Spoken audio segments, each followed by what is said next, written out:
Honorable Court is now adjourned until Thursday, the 10th day of December at 12 o'clock. Good afternoon. The front two and the spare are all right, but the left rear one is causing me great anxiety. Switched mine. If I don't get another year out of them, I shall be very disappointed. You know, that grandson of mine is a most unusual infant. At 5 weeks, he holds up his head without support. Here, I'll show you a snapshot. Goodbye, Grant. Have a good vacation. Happy holiday, Josephus. Thank you, gentlemen. Thank you.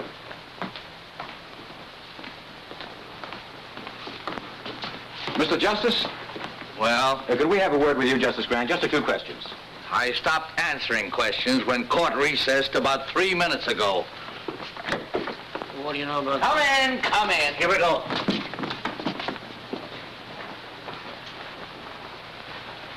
Well, gentlemen. Justice Grant, we understand you declined to preside at the Danville investigation. There's some speculation as to your reasons.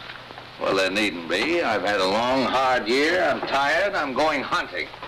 Miss Gilbert, would you put this in my bag, please? The Gazette referred to you last week as a terrible-tempered Justice Grant. How do you feel about that? I'm flattered. And this too, Miss Gilbert. Where are you going for your hunting? Well, there are plenty of ducks and no reporters. Oh. When are you leaving? A moment after you do. Good day, sir.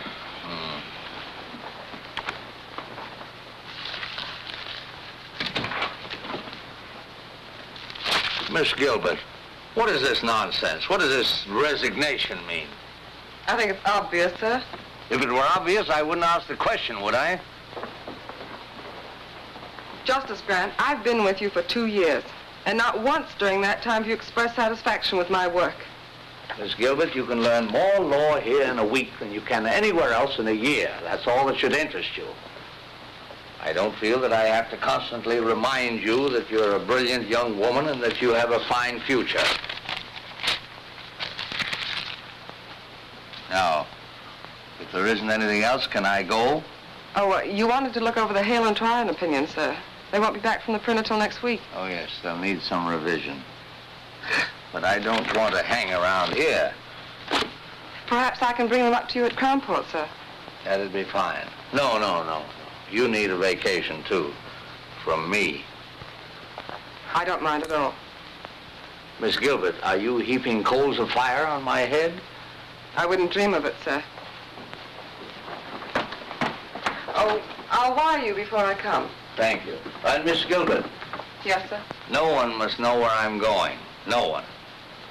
I want to get away from courtrooms, investigations, lawyers, black robes, everything. Everything but ducks. Hundreds and hundreds of beautiful ducks. Beak, beak, beak, beak, beak, beak, beak, beak, beak, beak, beak. Beak, beak, beak, beak, beak, beak, beak, beak, beak, beak, beak, beak, beak. Hey, you! Wait a minute. I'm Orrin Todd, game inspector. Let's see your license. Yeah, just like I thought. Stranger in town, ain't you? This license ain't legal. Well, I just bought it yesterday at the state capitol. Yeah, I know, mister, but this is Crownport, and you gotta have a Crownport stamp on there. Well, I didn't know that. I'll get one tomorrow. Yeah, but it ain't gonna do you any good today. You know, I could haul you into court and let the judge slap a fine on you. But to save wear and tear on my tires, suppose I sell you one right here. It only cost you $5.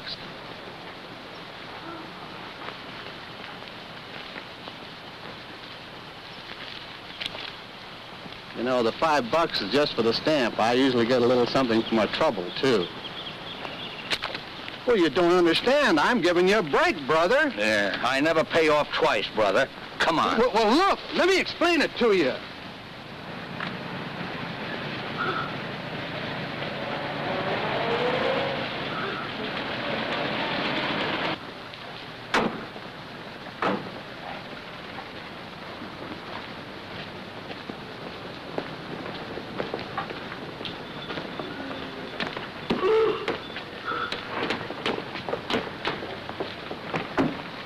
Your Honor, it's not as though my client were trying to evade his financial obligations. Tom Cooney has been a member of this community for many years. And in all that time, his honesty and his responsibility has never been questioned. Now, he intends to make good the payments on these plows, but he's been sick, unable to work. Now, if the court could just grant him an extension... The law doesn't recognize good intentions. I shouldn't have to remind you of that, Mr. Adams. You're supposed to be a lawyer. But, Your Honor, am I not justified in asking the court's indulgence in this case? If you take Tom Cooney's farm tools away from him, you take away his only means of earning a living.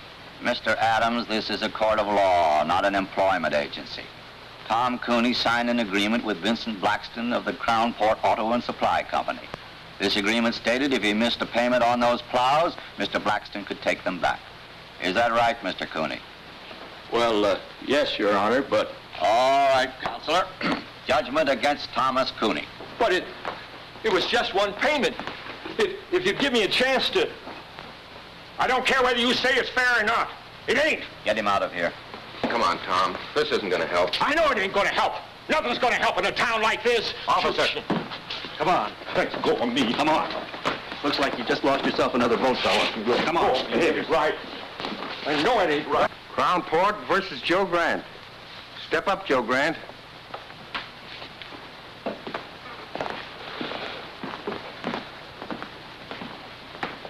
Name?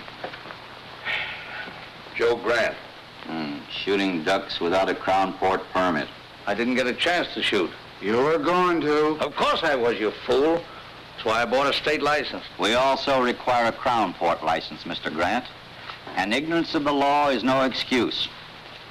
$100 or 30 days. Which one of you gentlemen do I pay?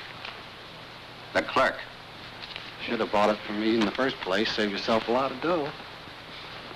I assume that this $100 will permit me to resume my hunting without further interference. Your assumption is wrong. You still need a Crown Port stamp. And an officer enforcing the law is not interfering, Mr. Grant. As a judge, I advise you to be careful of your words. Next case. Crown Port versus Burton Line. Step up, Burton Line.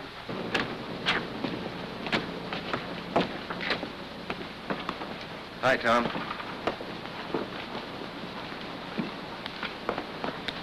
I'm sorry it turned out that way.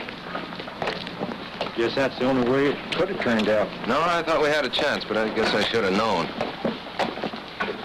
What are you going to do now? Farm's no good to me without tools to work it. Guess I'll lose it. Bank will start yelling for its money pretty soon. You know, Bill, sometimes it's just more than a man can stand. I got to think of something to do. If I could only... Yeah, I know, Tom, I know. Look, why don't you come by the office later on? We'll talk about it, huh?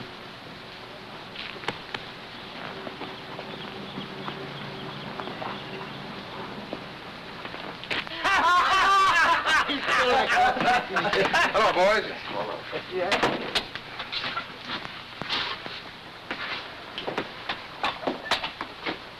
Shave, Homer. I hear poor Tom Cooney lost his case. Yeah. He'll probably lose his farm now, too. It's a shame.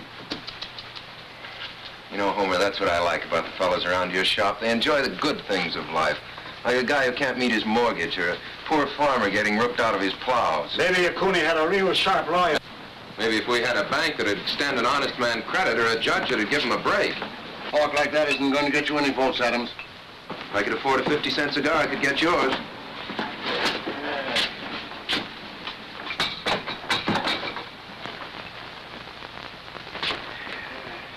Just the shave. Sure, mister. Stranger in town? Yeah. Aiming to stay long? Long enough to get a shave. Great little town, isn't it, old-timer? Yeah, Judge Harkley really gave you a welcome, didn't he? And our constable, Orrin Todds, that's Homer's cousin. He's all law and order. Regular Minuteman, isn't he, Homer? How many minutes did it take before he tried to shake you down? It's a shame. Ever notice how a fellow who can't make a living in a town always tries to run it down? You know Mr. Grant, isn't it? Yeah. Mr. Grant, might be fun to bust up one of the constable's little rackets. How about being a guinea pig? Let me turn this into a test case. Mister, there ain't a case this ambulance chaser wouldn't take. There was $2 to vote in it for him. How's it, boys? How do you do, Mr. Mayor? Much of a wait, Homer? Wait in a minute, Mr. Mayor. Hello there, my worthy opponent. I'm sorry about Tom Cooney. I hope he doesn't go to pieces over this. Well, he's really got something to go to pieces over it. You know, it's a funny thing about some fellas. No matter where you put them, everything goes wrong for them. Hiya, Tom. You looking for me? I'll be with you in a minute. Yeah.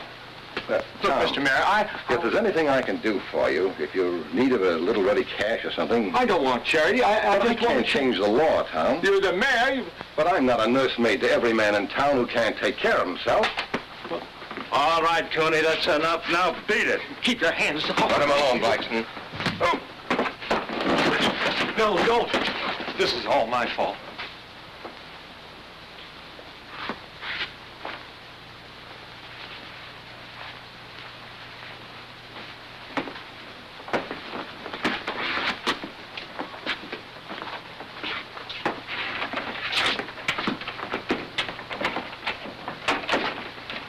I wish you hadn't had to do that, Benny.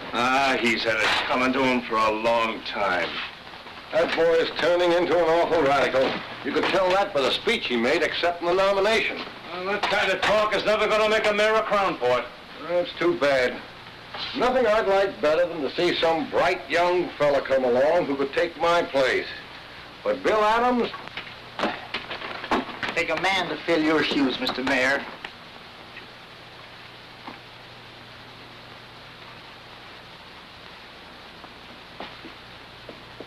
Ned Darrow dropped in this morning.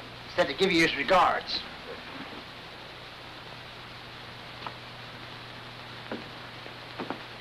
What's my bill? Just a shave? Yes. 50 cents. Hey, mister, I said 50 cents, not a quarter. Guess you made a mistake, friend. No, you made the mistake, friend. You picked the wrong customer that time, Homer. First fella in 10 years ever flipped a bash on me.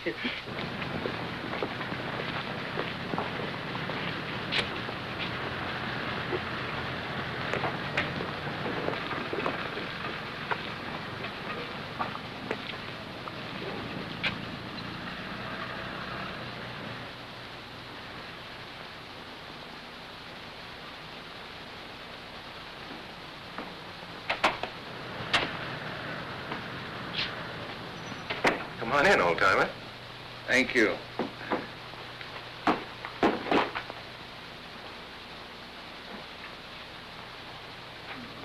Well, you interested in boats? Yeah. That's a rather interesting model. She's the Columbia, a square-rig four-master. Nice work. Oh, and here's a nice one. This is a barkentine. Form a square rig, the other mast fore and aft rig. Rather unusual. For sale? Oh, no. No, they're not that good. It's only a hobby, just for fun. I see you're running for mayor. Yeah. Sort of a hobby, too, just for fun? No, not quite. Mayor Coniston, you saw him in the barber shop. Oh, he and his boys have been running this town for a long time. Make it pretty tough for anybody who comes up against them. Yes, I gathered as much. Well, a lot of people have been getting tired of it. I haven't much time myself. The Army's going to grab me in a couple of months, but I thought I might at least get the ball rolling and for once give them a fight. But not too much of a fight. Something you wanted to see me about, Mr. Grant? In the barber shop, Mr. Adams, you mentioned the fact that you might like to make a test case of my fine. Were you serious? Yes. Yes, I think you've got a case. You do? How would you go about it? Well, we'd, Of course, the law requires a stamp. I didn't have one. No, but I think I could work out an appeal. An appeal? On what grounds? Was the fine illegal? Oh, no, they had a right to fine you. The fact that I was unfamiliar with the law? Oh, no, that's no excuse, obviously. Obviously. Then what would you base your appeal on, Mr. Adams? The fact that it's Tuesday and the sun is shining? Look, I haven't had much time to give it thought, but I can figure out an angle. There must be one lying around somewhere. Oh, yes, I'm sure there is. In the meanwhile, you can always make a living as a carpenter. Hiya, Bill. Oh, you busy? No, Charlie, come on in. Mr. Grant, Charlie Craig, my campaign manager. How do you do, sir? Hi. Any new votes, Charlie? About enough to fill a dog's ear. Say, I just heard about Tom Cooney. Yeah, he's taking it pretty hard. I signed the same kind of note he did, so it don't look so good for that tractor of mine either. You couldn't get me a couple of weeks postponement, could you? I'll try, Charlie, but there's no use appealing to Blackston, not with the way he's got his business set up. His hopping on my tail wouldn't burn me if I hadn't had so much trouble with that tractor. Every time I needed a spare part, I had to send for it myself. Blackston never carried them in stock. Did Blackston promise you such service? Well, no, there's nothing in the contract about providing service. Has Blackston lived up to all his legal obligations as seller of the tractor? Well, sir, you sound like a lawyer yourself, Mr. Grant. Yes, well, I was about 20 years ago. Well, maybe you could give Bill here a pointer or two. Anyway, I'm glad to have met you. Be seeing you, Mr. Mayor. I'm going out and see if I can't agitate a few votes for you. Mm-hmm. Well, Mr. Grant, since you have some knowledge of the law, you've probably decided there's nothing much I can do for you. Well, what about Craig? What are you going to do about him? What can I do for him? With Harkley on the bench, you saw what happened to Tom Cooney. You can't blame that on Judge Harkley. You went into that courtroom without a defense. That's why you got whipped. Well, then I guess I'll get whipped again. I guess you will. You're not much of a fighter, are you, Mr. Adams? Except in barbershop brawls. Oh, stop it. You can't fight brass knuckles with spitballs. The trick in this town is either to play the game their way, and I haven't the stomach for that, or to be as smart as they are. The trick, Mr. Adams, is to be smarter. Well, does that wind up your business? Or are you going to stay and give me the first 5 lessons in how to win friends and influence judges? No, Mr. Adams, I'm not. Those lessons have been written, and very well written, in books like this and all the others. And somewhere in one of them there's a lesson mentioning that in any transaction between a seller and a buyer, there are laws governing the behavior of both parties. But I doubt if you can keep afloat long enough to find it. You know, Mr. Adams, I've seen you in action now as a lawyer, as a candidate for mayor, and as a shipbuilder. And if you'll take my advice, you'll stick to shipbuilding. There's a great future in it for lawyers.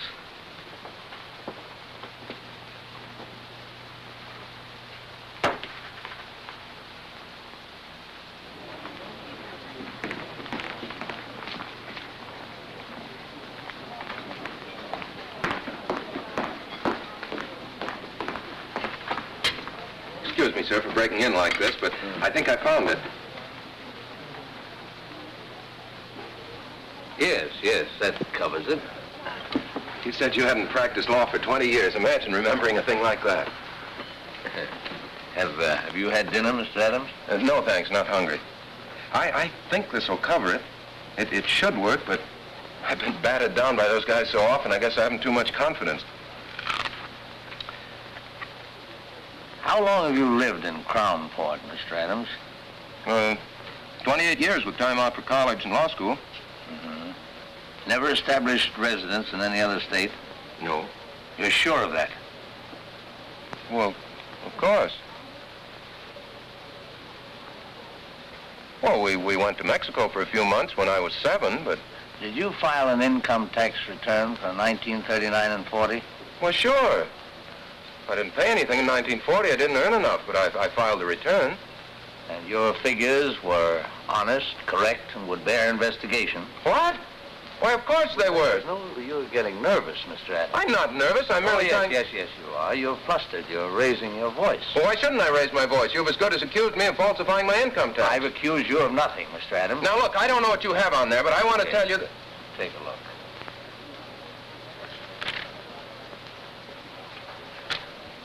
It's an old trick that Justice Brandeis used to play.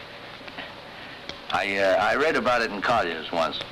You see, it's an unfortunate fact, Mr. Adams, that every man, even you and I, has done something that he doesn't want anybody to know about. Now, if you can make him think that you're holding in your hand the skeleton in his closet... You've got him. Well, let's say at least you've got him squirming, nervous, worried, as you were. But if that man happens to have a really guilty conscience...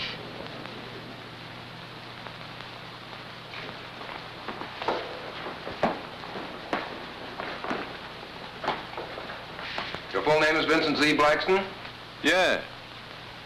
Tell me, Mr. Blackston, what does the Z stand for? Do I have to answer that, Your Honor? What can be your objection? Surely you have nothing to hide. Well, the Z stands for Zephyr. It's a family name. Zephyr means a little wind, I believe.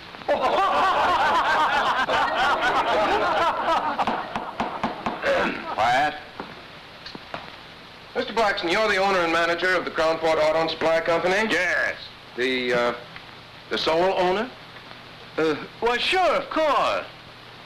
No silent partners? No.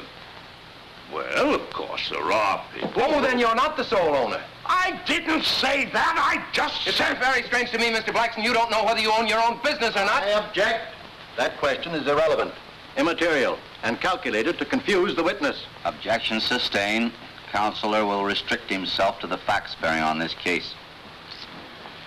Mr. Blackston, your company sells most of the used cars and tractors in this town.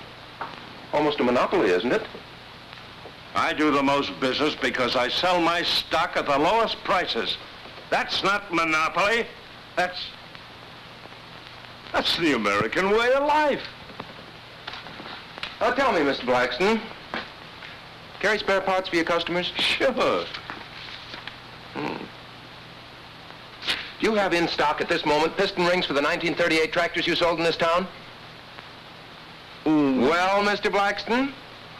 Well, no, I don't. Oh, then you don't carry all the spare parts your customers might need. Well, I can always get them if they need them. Yes, but sometimes your customers have to wait. Sure, it takes 2 weeks. If I ain't got them, how can they have them? An intelligent answer, Mr. Blackston, and an honest one. One which will require the court to enter judgment against you in this case. Will Counselor explain that statement? Certainly, Your Honor. Motor Vehicle Laws, 1919, Chapter 174, Section 52. The sale of any automobile or any other automotive vehicle is void unless the dealer carries in stock at all times and on demand parts that may be needed to repair the particular make of vehicle. Will you let me see that reference?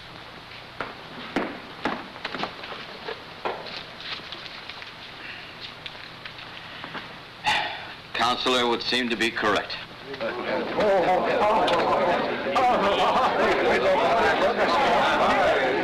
You put it over, Bill. Say, this will take care of Tom Cooney, too. You're telling me?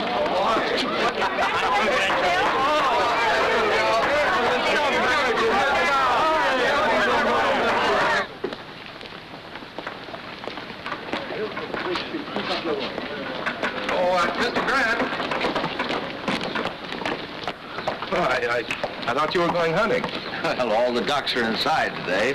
I see you winged a couple yourself. Oh, of course, it's nothing really big.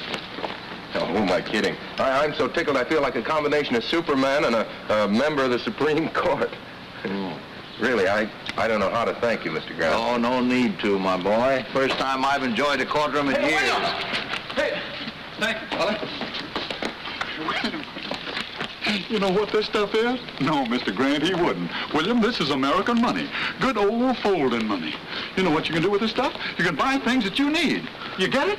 Yeah, but what I don't get is where you got it. Well, seeing Blackston get trim, warm some hearts, and unloosen a couple of purse strings. The boys have kicked in for your campaign fund. You know what we're going to do with this beautiful stuff? We're going to get some posters printed, great big ones. The kind that look you right straight in the eye and follow you around.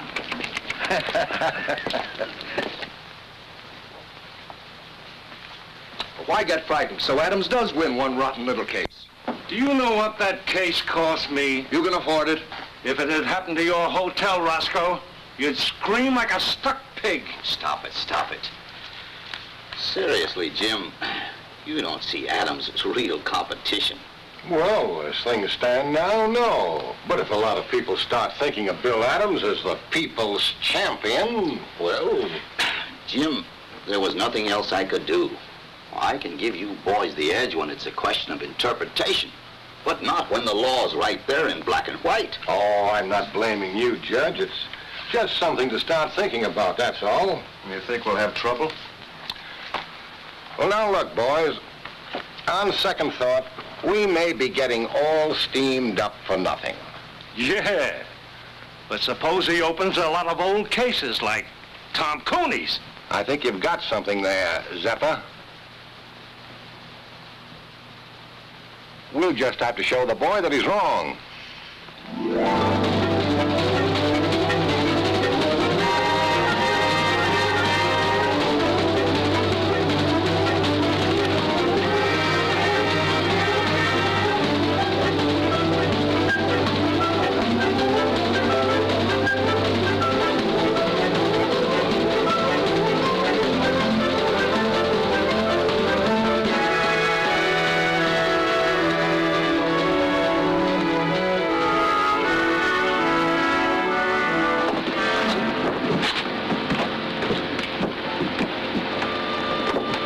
Miss Gilbert? No. Miss Gilbert? Yes?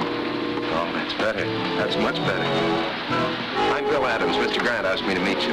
Yes, I know. Here, let me take that. The car's over here.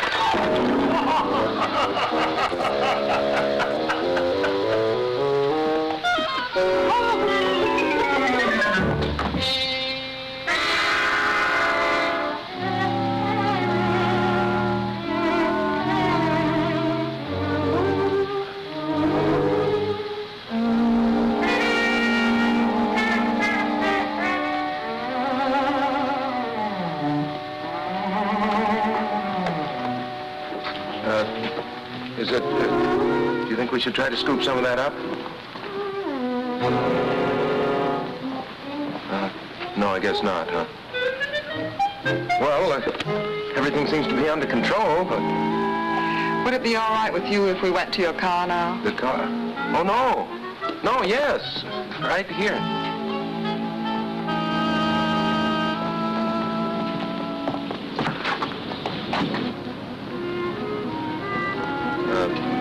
Sorry to get off to such a bad start. I'm not always so clumsy. Oh, my hat! Oh, don't worry. We'll get it.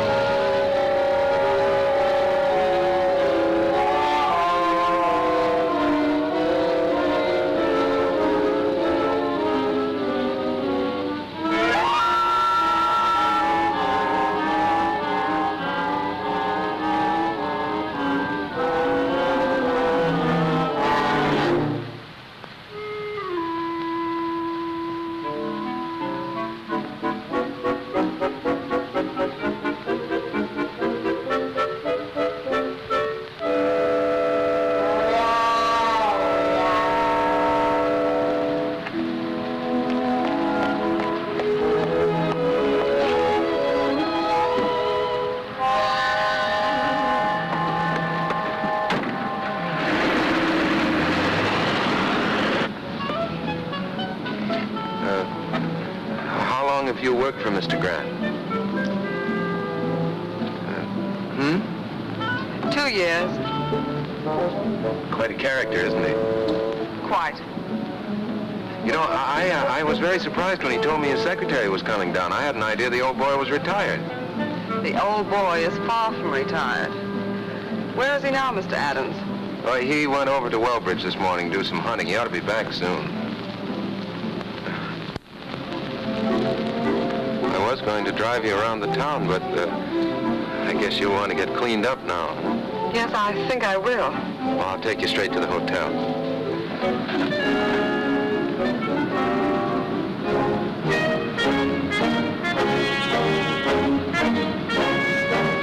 You are running for mayor? Mm-hmm. Surprised? That's putting it very mildly, Mr. Adams. Well, make the most of it, lady, because that's likely to be the only surprise you'll get in this town.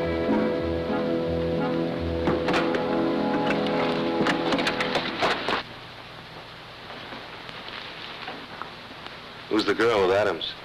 Don't know. What difference does it make? I'd like a room, please, by the day. No baggage? Well, she's This is just all here. right. I don't register women without baggage in my hotel. Henry, show this lady out. But you don't understand. Yes, I do. Why, you... Please, Mr. Adams, let me explain. Come on, sister, beat it. Take your hands off her. Oh, yeah?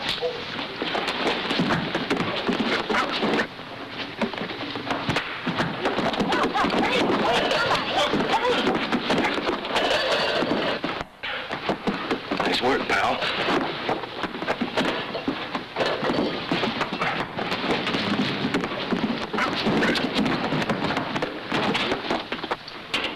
I tell you, you can't do this. Look facts in the face, mister. Oh, but officer. Hey, officer! Hey, Sergeant! Sergeant, I want to use that phone.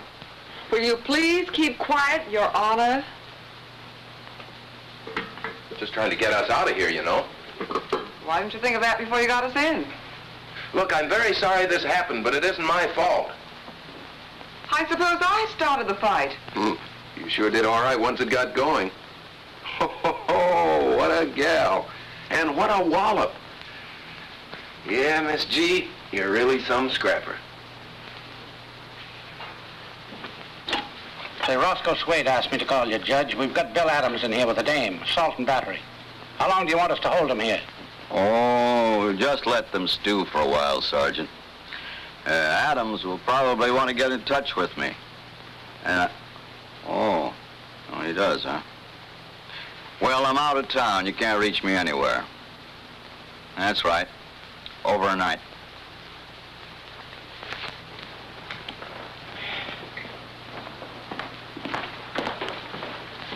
Will you have the chef prepare a couple of these for tomorrow night's dinner? And I'll have my key, please. Yes, sir. What room did you put Miss Gilbert in? Gilbert? Gilbert. There's no Miss Gilbert registered. Well, that's strange. Anything wrong, Mr. Grant? Why, yes, I was expecting my secretary today. Mr. Adams was to have met her. Your secretary? Yeah. Miss Gilbert, Miss Lucy Gilbert. Have you heard from her? No, not exactly. Well, that is, she was here, but... Where is she? Well, Mr. Grant, you see, we had a little trouble. Where is she? She's with Adams in the county jail. Well, you get them out of there, and fast. Yes, sir. Yes, sir, right away. Bertie, get me Judge Hartley, quick. Yes, sir.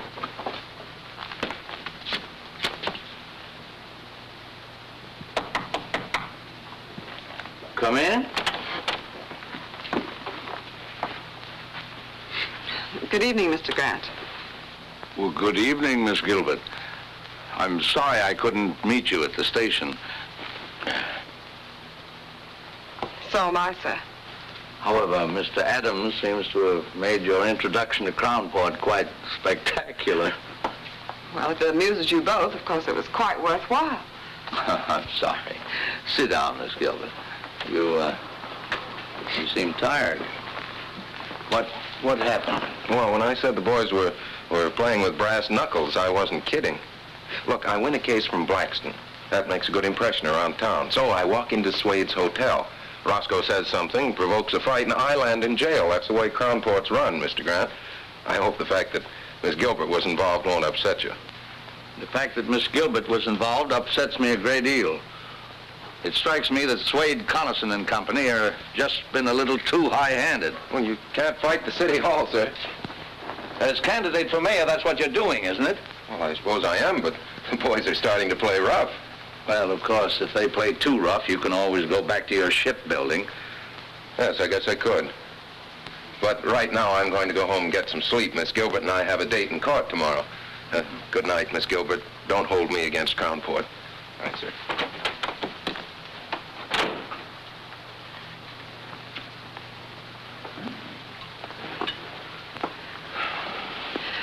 Your notes, perhaps you'd like to go over them.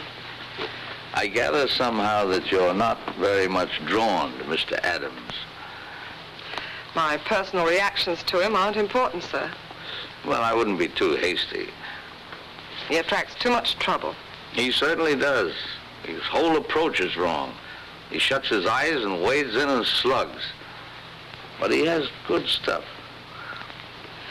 Do you think it wise to get involved with his problems? After all, you are on your vacation. Oh, I'm not involved. I'm just trying to give the boy a push. Come in. May I turn your bed down, sir? Oh, yes, certainly. Good night, Mr. Grant. Good night. Oh? Oh, I'm all right.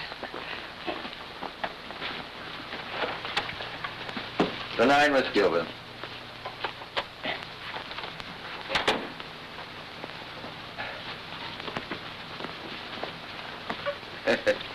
Kind of skimpy, isn't it? They just ain't long enough, none of them. I keep a-telling Mr. Swade. Well, there, that'll have to do. Good night, sir. Hope you rest well. Thank you.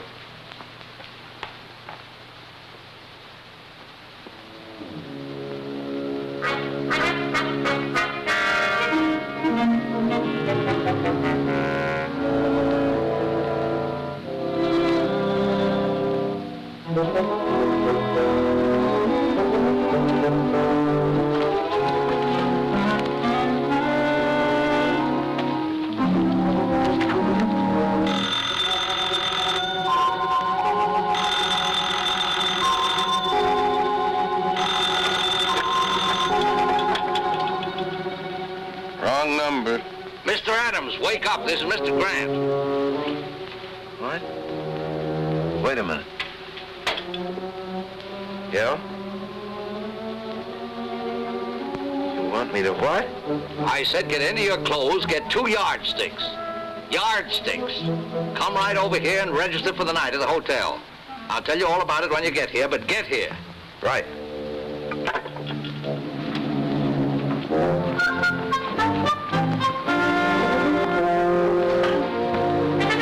Hello, Roscoe. Give me a single room next to Mr. Grant's. I'll pay in advance.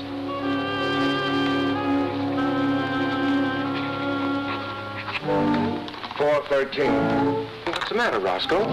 You don't seem at all happy to see me. I brought my luggage, too.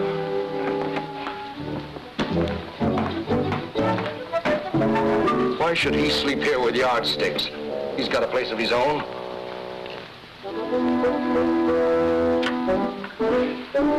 Hello? Get me Miss Gilbert's room, please. Where do we start? Why should he want to talk to her in the middle of the night? I don't know, but... It's Grant. Yes, Mr. Grant. Yes, sir. Right away.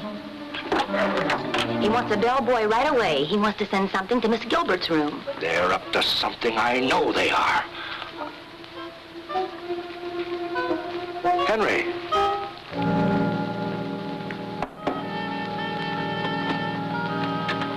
Take this yardstick to Miss Gilbert. Yes, sir. Mr. Swade said with his compliments. My compliments to Mr. Swade. I don't eat fruit.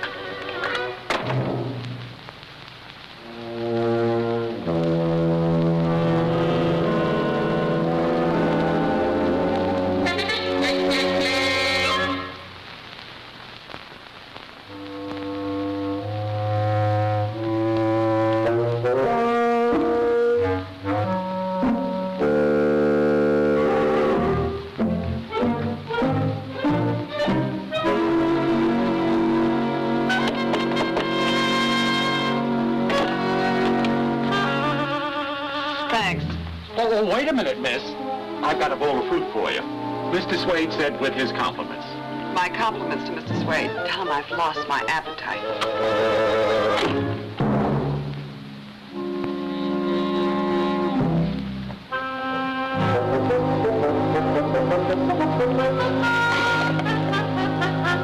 I couldn't see nothing. They blacked out the rooms. Number 3. Now she's calling Grant. Yes, Miss Gilbert? 7.5. Same here. And the other? 2.5. That does it. Maybe it's a code. Oh, don't worry, Roscoe. I'll be back.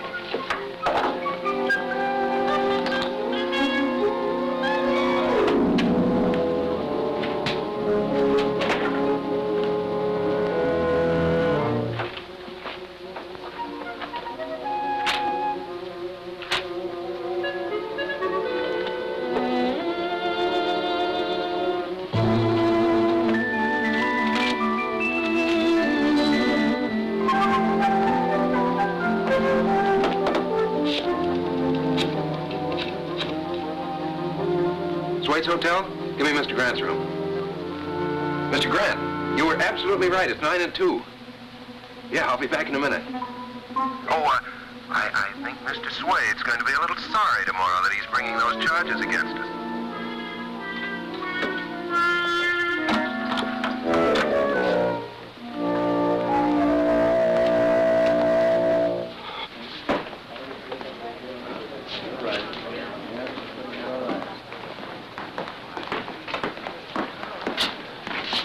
Good afternoon, Miss Gilbert. Mr. Grant, you're looking very beautiful, Miss Gilbert. Really?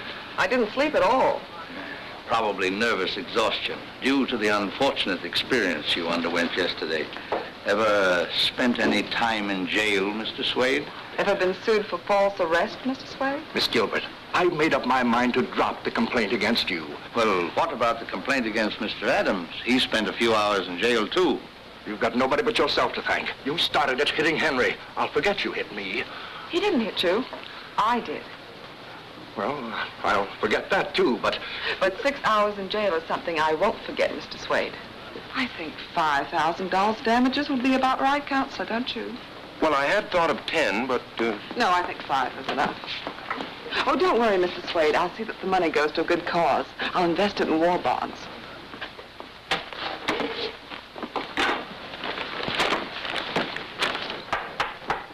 Court is now in session. Judge Hartley presiding. Case of Swade versus Gilbert and Adams.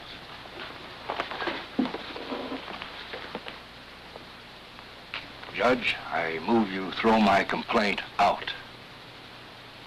The complaint against Miss Gilbert? Yes. Adams, too. We settled it by ourselves. Both of them, huh? Yeah. Wow. Case of Swade versus Gilbert and Adams, dismissed. You can thank Miss Gilbert for getting you off so easy. Thank you, Lucy. Oh, Roscoe. Just a minute, Roscoe. We're not quite through yet. Joe, serve the papers on Mr. Swade. Roscoe Swade? What are you talking about? I took it if I dropped my suit against you, you'd drop yours against me. Relax, Roscoe. This is another suit.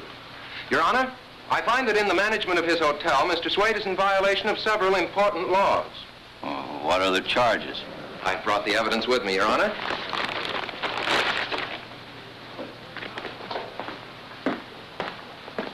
The hotel laws of this state, 1909, Section 52. All sheets provided in all hotels, hostelries, inns, or lodging houses shall be a minimum of 9 feet in length. 7.5 feet, Your Honor. All pillowcases shall be a minimum of 3 feet. 2.5 feet, Your Honor. There should be a minimum distance between all twin beds of 2 feet. Now, the beds in my room at the Swade Hotel were scarcely half a foot apart, Your Honor. I couldn't bring them in evidence, but I have witnesses who can testify as to my veracity. Well, let me see this reference. Certainly.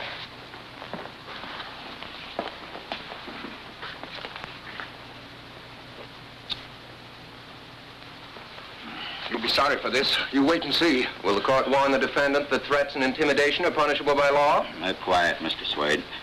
And don't you tell me how to run my court. The law provides a fine of $50. For each offense.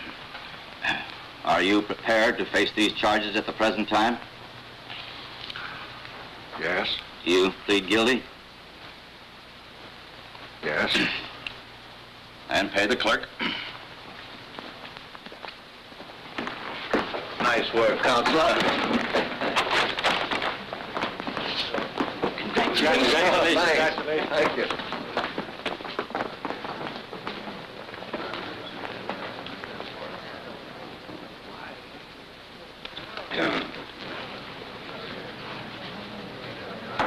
Half-hour recess.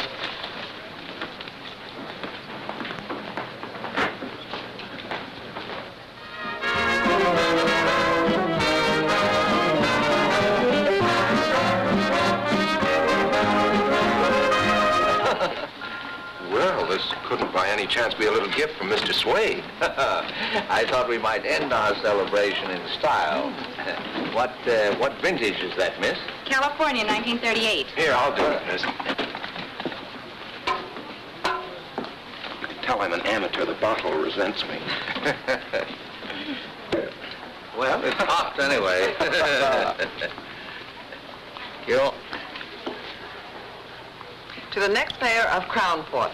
Yes, who's learned to use his head and his law books. Well, to my routing section. I think you're on the right track, Counselor. You keep the Connisons busy on the little things and they won't have time for the bigger ones. Neither will I. Well, I think I'd like to do a little hunting in the morning if you can keep your life fairly quiet for one day. Well, I'll try. Lucy might keep an eye on me. That'd help. I'll be responsible for him, sir. Starting with breakfast. Well, I think Lucy would probably like some more coffee. Yes, I would. It'll just keep you awake. Well, good night. Good night. Good night, sir.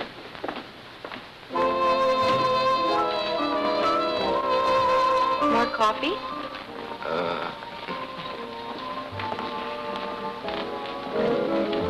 I suppose you're a wonderful dancer. Fair. I'm awful. Good. That'll make me feel superior. May I have this down, Mr. Adams? Charmed.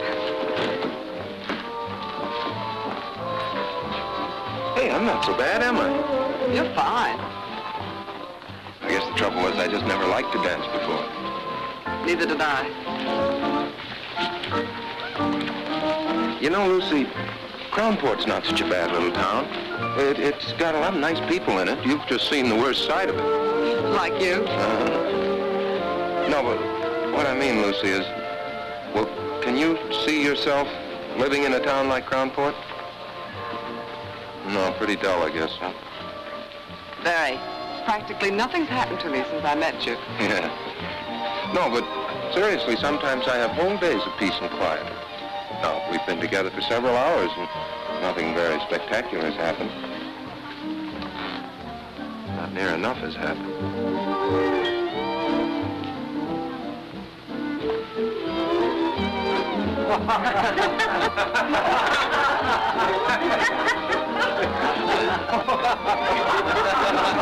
Let's get out of here. Sorry. Sometimes we have whole days of peace and quiet. Good night, Mr. Adams. Oh, that date for breakfast still stands. Good night, Bill.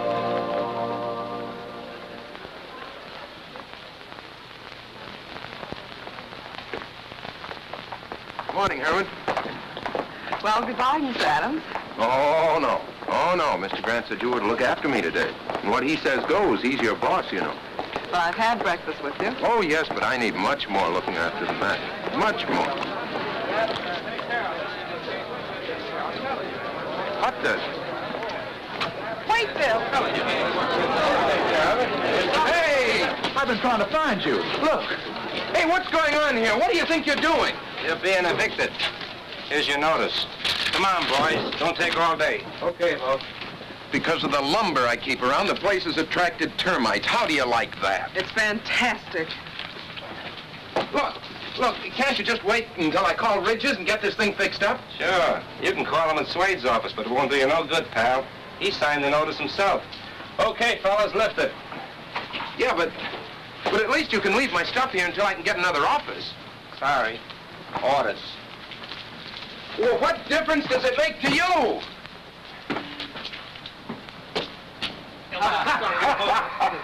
Oh, boy.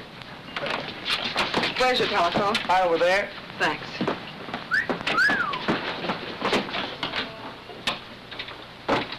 Listen, will you stop reading me the Constitution? I'm just following orders. All I'm asking you to do it. Hello? Hello, is this the Andrews building? Give me the superintendent, please. Miss Gilbert! Miss Gilbert! I've been looking for you, Mr. Grant. They're evicting Bill. Evicting Bill? Why, what happened? Oh, something about termites. Yeah, just drop my things at the hotel, will you? Now, tell me.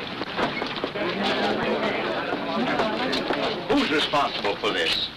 Seems that Roscoe Swade has a pal named Hart Ridges. Happens to be my landlord, also happens to be one of Connison's boys. Oh, so Roscoe gives Hart a call, and here I am. Don't worry, though. I'll get another office. Hello. This is William Adams. Yes, I want to rent an office. What? Oh, no vacancies. Can't we do something, Mr. Grant? Well, I don't know. Wait a minute. Be careful of those.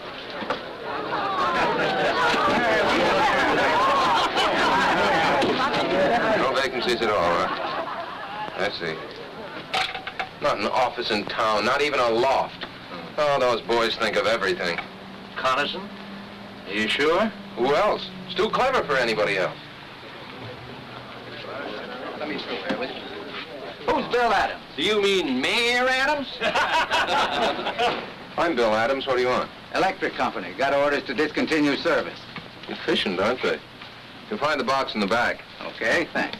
What's the matter, Mr. Mayor? Can't you pay your bills? You shut your mouth. I'll shut it for you. Oh, no, Tom, no. That's what they want us to do, so let's not do it. Why not use my sitting room as temporary headquarters? Oh, well, that's awfully nice of you, Mr. Grant, but I couldn't do... Why not, Bill? You're not going to let them put you out of business, are you?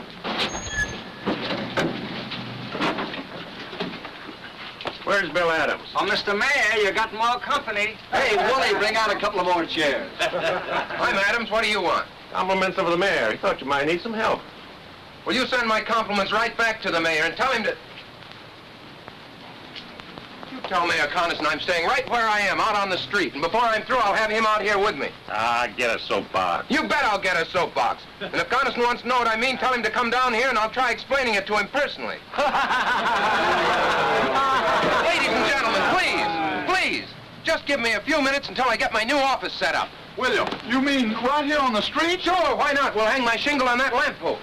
Bill, they'll get out in the junction. You won't be here 2 hours. I know that, sir. But this time, Coniston's gone too far. He's giving me more publicity than I ever dreamed of. I may be here only an hour, but it'll be a good one. I'll get you an office. Now, keep out of trouble. I'll be back in a few minutes. Oh, come on. Now, is this about right for the desk? Oh, no. I think it should be catty-corner. Okay, ladies, go to the boss. Oh, here, let me take those. Watch this. Oh, yeah. Excuse me.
How is he, nurse? Oh, he's coming along all right. Can we see him now? I think so. You fellas wait. We'll be right out. That'll do it, Mr. Grant. Oh, thank you. Well, where's Mr. Adams? How you feel, Mr. Maybe Grant? you better take it easy for a while. No, I'm all right. Where are Mr. Adams and my secretary? Well, he's in jail, and she's trying to get him out. Lucy. Did the doctor say you could get up? Oh, yes, I'm fine. Where's Bill? Still in jail. I've tried everything. They're holding him for a $15,000 bail, inciting to riot. This is outrageous. We'll have to find Judge Hartley. We've tried to. And he couldn't be found, as usual. You can find him at Coniston's rally, about an hour from now, up there on the platform, shooting his big mouth off. No, we'll find him before then. It's no use, Mr. Grant. They got us all sewed up. They always do. Yes, but they took one stitch too many this time. They always do that, too. Come on.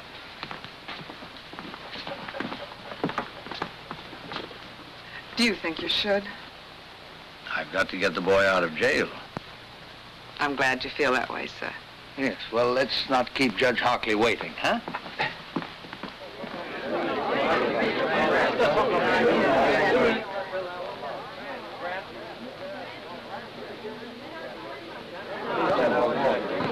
to talk to you, Mr. Hockley. Sorry, I haven't any time to give you right now. I'm afraid you'll have to find time.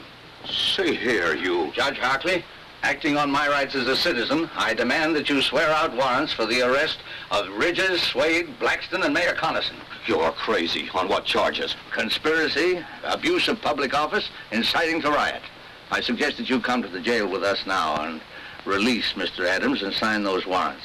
We'll need a couple of more warrants, too, for some hoodlums. I have their names. You are crazy.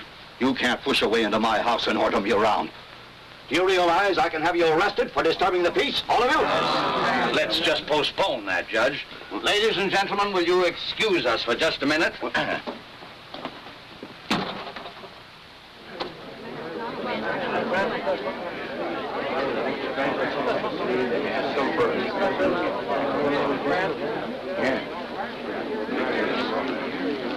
Ladies and gentlemen, I have persuaded Judge Hockley to change his mind.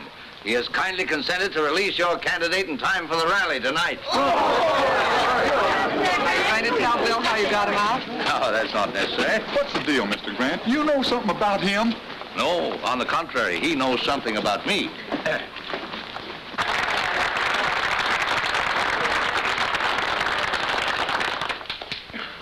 Ladies and gentlemen, I mean my friend. For a long time, I've been hoping a man would come along, a young man. Because like I always say, the future of our great country belongs to the young folks who could take over and give us old folks a chance to sit back and take things easy. Well, this year I said to myself, Jim, maybe this Bill Adams is the fella. But he dashed my hopes and prayers to the ground. I saw that he's not the man we've been waiting for. That he's nothing but an agitator, a troublemaker, stirring up neighbors against each other. He said he'd be here tonight. I wish he was. I hoped that when I got up to talk, he'd be here on the platform with me to debate with me the issues so close to our hearts.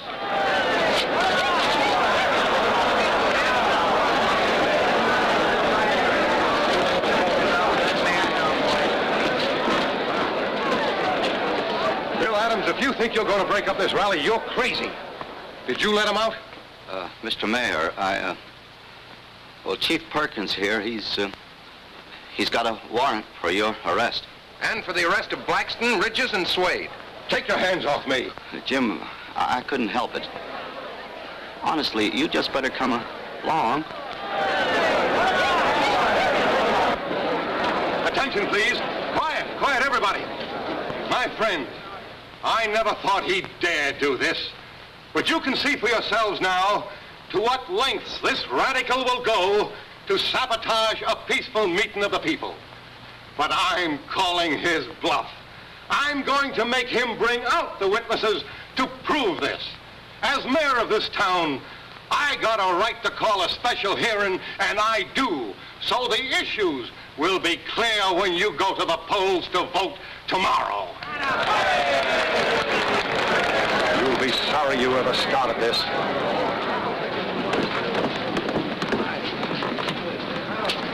Better remain with us, Mr. Hockley. We wouldn't want you to prejudice the mayor's testimony. Any place there, folks. All right, find a seat and sit down. Sit down. That Adams squirt's just bluffing. He ain't got a thing on the mayor. No? Find a seat and sit down.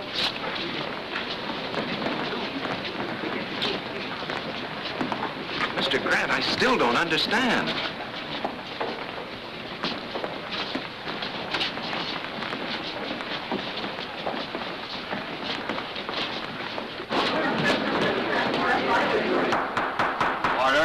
Order. This hearing will come to order.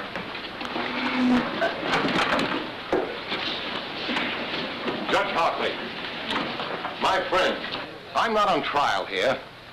Bill Adams has made accusations against me. He's had a warrant sworn out for my arrest. This is a hearing to show you that he has no proof of anything he says. That he's trying by a cheap trick to win an election he can't win by fair play. Judge Hockley. Mr. Mayor, you'll have to moderate your tone. This is very irregular. Step one side and clear the aisle, please.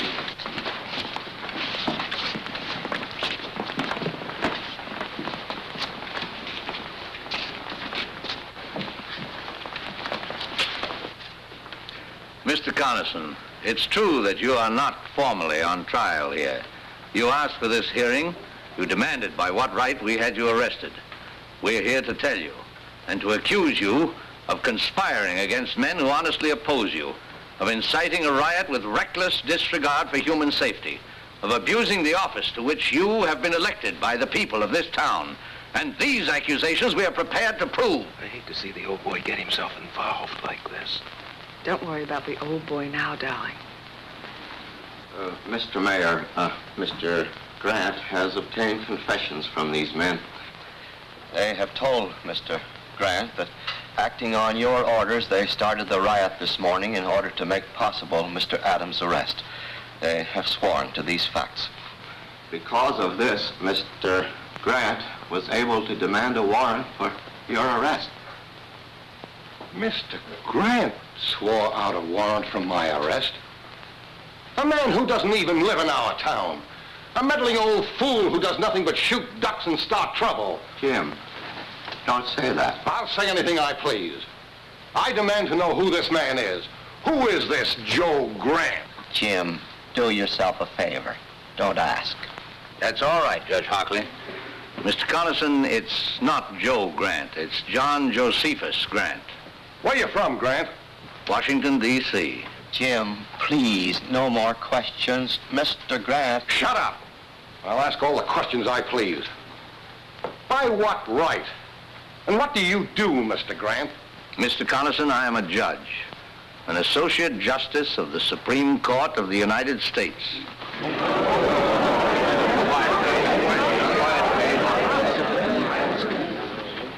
Mr. Carlson, you have asked by what right I've interfered in this situation. Do you still want an answer?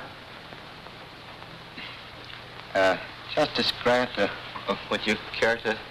No, thank you. Bill! Oh, just throw some water on him, Lucy. He'll be all right.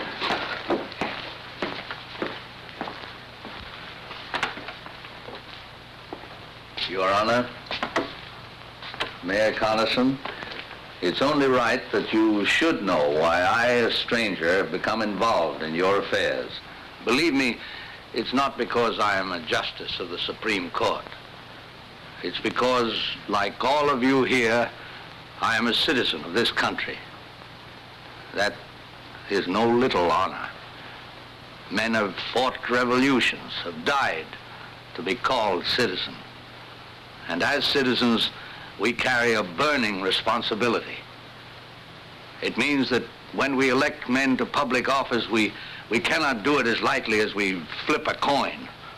It means that after we've elected them, we can't sit back and say, our job is done. What they do now doesn't concern us. That philosophy of indifference is what the enemies of decent government want. If we allow them to have their way, to grow strong and vicious, then the heroic struggle which welded thousands of lovely towns like this into a great nation means nothing. Then we're not citizens, we're traitors. The great liberties by which we live have been bought with blood. The kind of government we get is the kind of government we want. Government of the people, by the people, and for the people can mean any kind of government. It's our duty to make it mean only one kind, uncorrupted, free, united. I believe, Mayor Carlson, that I've answered your question.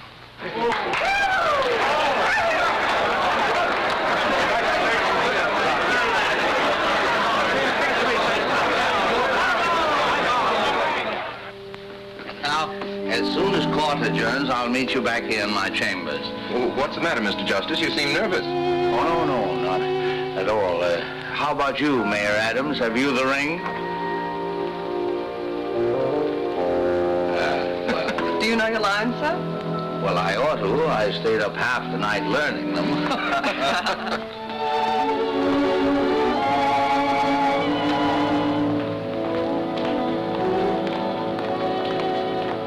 there, Grant. Oh. I'm glad to see you. Thank you. You're looking fine, Josephus. How was the hunting? Oh, best I ever had. Good morning, Your Honor.